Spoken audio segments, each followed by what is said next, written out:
তো hey guys, কেমন আছো তোমরা? আশা করছি ভালো আছো। তো গাইস, আজকে আমরা যাচ্ছি জগন্নাথ মন্দিরে। তো চলো ভিডিওটা দেখতে থাকো। জানি না ঠাকুরের মানে মন্দির মোবাইল অ্যালাউ হবে কিনা, তাও নিয়ে যাচ্ছি। চলো দেখতে থাকো।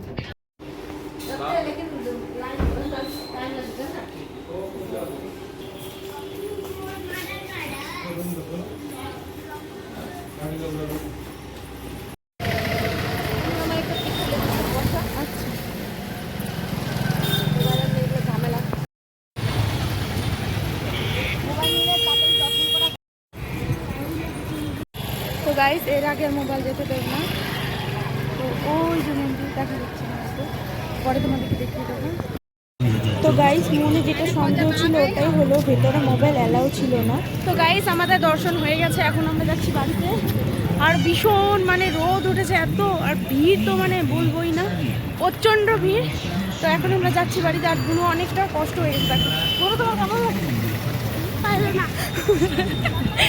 ও ক্যামেরা দেখে আমার বলছে ভালো না, এতক্ষণ কান্নাই করছিল।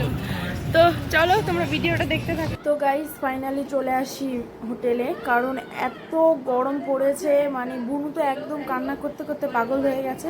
মানে ও আর চাইছে না হাঁটতে। তো অনেক কষ্টের পরে ভগবান জগন্নাথ দর্শন মানে মুখের কথা না। তো যেই হোক, দর্শন করে একদম ঠিকঠাক বাড়ি ফিরেছি, কিন্তু প্রচণ্ড গরম ছিল। তো আমার এই জগন্নাথপুরীর ভিডিওটা আমি এখানেই শেষ করছি। দেখা হবে নেক্সট কোনো ভিডিওতে। ততক্ষণের জন্য ভালো থেকে সুস্থ থাকো, অ্যান্ড টাটা।